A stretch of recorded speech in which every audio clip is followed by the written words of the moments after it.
warahmatullahi wabarakatuh. Ibu Apa Mona. kabarnya hari ini?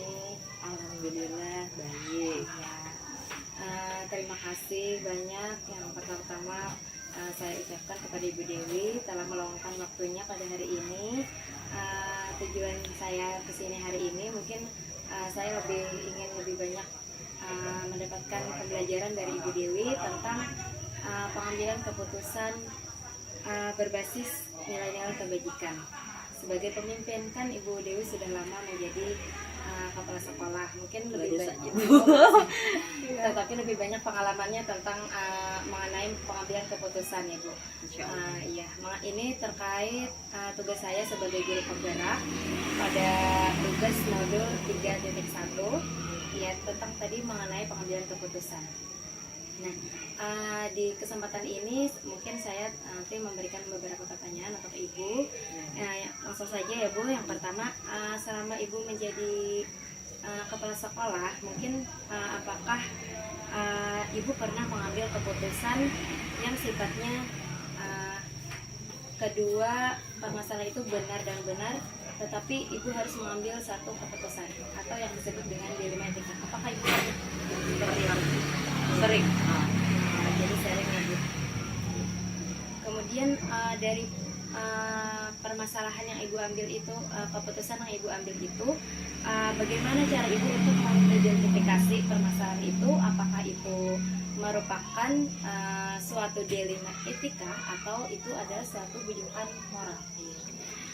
Sebelumnya terima kasih ya kepada Ibu Mona yang sudah kesini untuk kita sama-sama sharing pengalaman tentang menghadapi permasalahan yang terjadi, baik itu bujukan moral atau dilema etika. Adapun seperti yang Ibu katakan tadi, bahwa terkait dengan bujukan moral itu adalah jika permasalahan itu satu salah satu benar. Jadi kita itu mungkin bisa kita memilih karena ada satu salah dan satu benar. Tapi ada juga permasalahan yang kita hadapi itu ketika dilema etika, di mana di satu sisi benar, di satu sisi juga benar. Jadi kita hendaknya dalam menghadapi permasalahan itu bisa bijak dalam menyelesaikannya.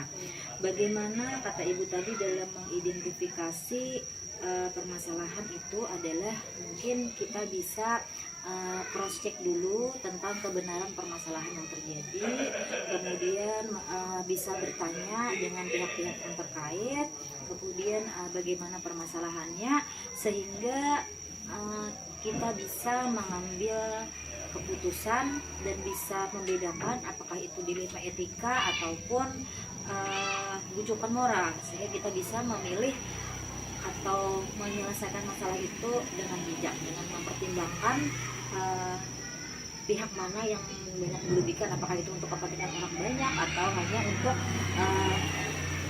kaum minoritas. Jadi kita lihat dulu apakah permasalahan itu tingkatnya bagaimana. Mungkin begitu Bu. Begitu ya Bu. Jadi dicek dulu permasalahannya apa, terus apa yang akan kita tindakan yang lebih lanjut lagi. Kemudian Bu, dari permasalahan yang biasanya Ibu hadapi itu, apakah ada langkah-langkah atau prosedur bagaimana Ibu menggunakan dalam menyelesaikan masalah tersebut? Iya, langkah-langkah atau prosedur yang seperti apa ketika kita menghadapi permasalahan yang selama ini saya lakukan. Menurut suara hati dan alat berpikir saya itu, kita harus memikirkan ketika memutuskan sesuatu itu apakah banyak nilai mudaratnya dengan banyak pihak ataukah sedikit. Kemudian kita juga harus mempertimbangkan tentang bagaimana fisikis anak dalam kita menghadapi permasalahan, ketika mungkin itu permasalahan anak ataupun permasalahan dengan orang tua. Kita harus peduli dengan kepentingan atau kepentingan anak tadi. Kemudian setelah itu kita harus berpikir berbasis hasil akhir. Jadi nanti hasil akhir itu apakah akan berakhir baik atau tidak. Jadi kita harus memang sangat bijak dalam memutuskan mengambil keputusan ketika menghadapi permasalahan itu. Apakah itu juga berbasis peraturan yang dilanggar, bisa juga, ataukah itu juga berbasis rasa peduli atau rasa kasihan kita terhadap pelaku pelaku yang melaksanakan permasalahan. Dalam hal ini misalnya bisa siswa, bisa rekan sejawat, bisa juga pihak orang tua. Jadi ada banyak hal nih, permasalahannya tergantung bagaimana kita berpikir dalam menyelesaikan dan seperti itu. Jadi yang pertama mungkin langkah-langkahnya melihat dulu apa yang di sisi mana yang lebih baik begitu ya Bu. Mungkin langkah yang pertama ya, menurut Ibu. Kemudian selanjutnya dari langkah-langkah dan cara-cara yang Ibu sebutkan tadi, apakah ada cara yang paling efektif, cara paling efektif menurut Ibu yang bisa digunakan untuk menyelesaikan kasus tersebut? Iya, dalam menyelesaikan masalah itu, cara efektifnya menurut saya adalah kita berpikirnya sederhana. Kemudian kita juga jangan menganggap semua masalah itu sulit diselesaikan. Kita anggap itu permasalahan pasti ada solusinya. Jangan kita buat artinya ribet lebih dahulu sehingga kita mungkin terasa sulit sekali menyelesaikan masalah. Jadi kita anggap permasalahan itu sederhana, pasti ada solusi, dan kita membangun bagaimana kita bisa membijaksanai atau memutuskan itu secara sebijaksana mungkin. Seperti itu. Sangat bagus sekali penyelesaian menurut Ibu yang paling efektif tadi. Kemudian apakah ada suatu masalah yang dari yang sudah Ibu pengalaman Ibu, mungkin ada satu yang kasus yang sangat sulit untuk dipecahkan? Mungkin tantangannya itu seperti apa? Apakah ada tantangannya? Dari berbagai kasus yang pernah dialami di sekolah ini, ada banyak tantangannya. Yang pertama, mungkin kita tidak bisa memuaskan sepenuhnya semua pihak. Pasti ada mungkin pihak yang sedikit kecewa dengan keputusan yang kita ambil. Kemudian kita sama-sama saling berlapang dada saja. Ketika ada pihak itu, kita ajak komunikasi dari hati ke hati. Semoga artinya keputusan yang kita ambil itu berdasarkan kepentingan orang banyak, dan jikanya dalam hal ini ada pihak yang kurang berkenan atau pihak yang tidak bisa memuaskan semua itu, mungkin bisa lapang dada atau kita saling sharing tadi. Mungkin seperti itu, Bu. Mungkin setiap permasalahan mungkin banyak tantangannya ya Bu. Iya. Tidak mungkin tidak ada tantangan. Iya, benar seperti apa yang Ibu paparkan tadi.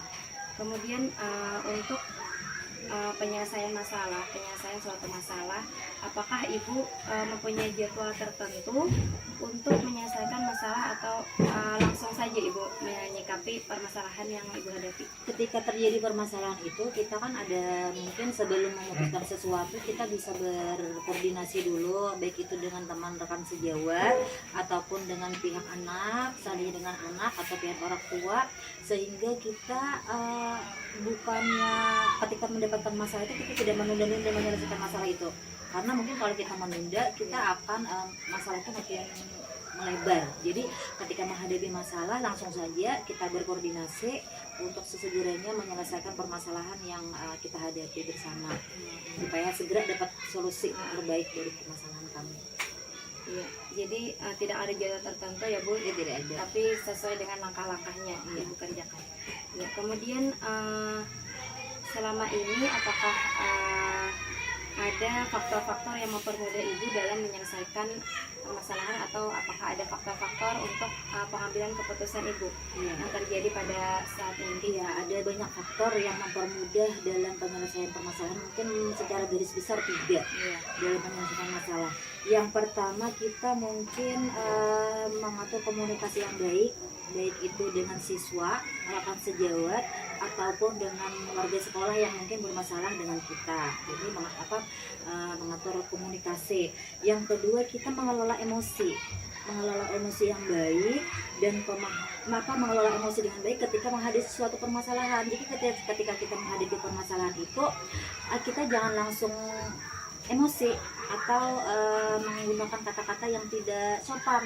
Jadi kalau ketika seperti itu mungkin kita malah semakin memperuncing masalah. Jadi mungkin kita menjalin komunikasi. Yang kedua kita mengelola emosi, dan yang ketiga adalah kita memahami teori-teori tentang pengambilan keputusan yang baik dan bijaksana, sehingga bagaimana kita sebagai seorang pemimpin mampu menyelesaikan permasalahan itu dengan baik dan bijaksana. Mungkin seperti itu Bu Mona. Sangat bagus aja. Apa tadi faktor-faktor yang ada 3 ya? Iya, Bu? ada 3 ya. Kemudian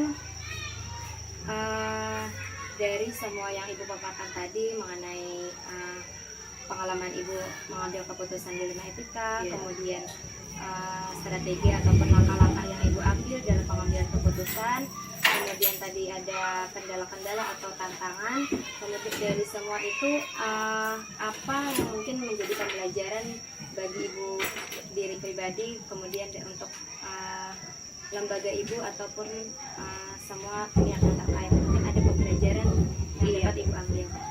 Ketika menghadapi segala permasalahan yang terjadi, baik dengan siswa atau rekan sejawat ataupun dengan pihak warga sekolah atau warga sekolah yang berkaitan atau berhubungan dengan lingkungan sekolah, ada beberapa pembelajaran yang saya pelajari dari yang sudah terjadi ini, yaitu adalah bagaimana kita dalam mengambil sebuah keputusan itu kita bisa bijaksana, melihat dari jenis kasus yang terjadi.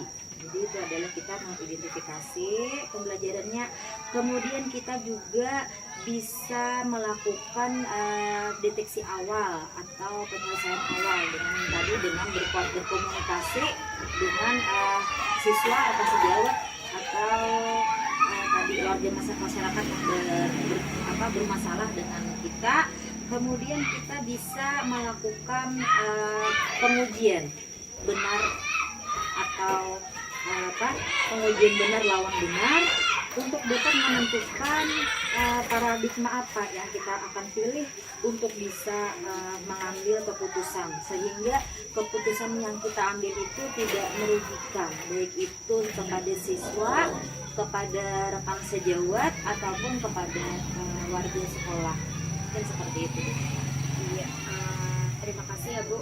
Mungkin perbincangan kita yang singkat ini sangat banyak membuat saya lebih banyak memahami tentang pengalaman Ibu mengenai pengambilan keputusan berbasis kebajikan sebagai pemimpin.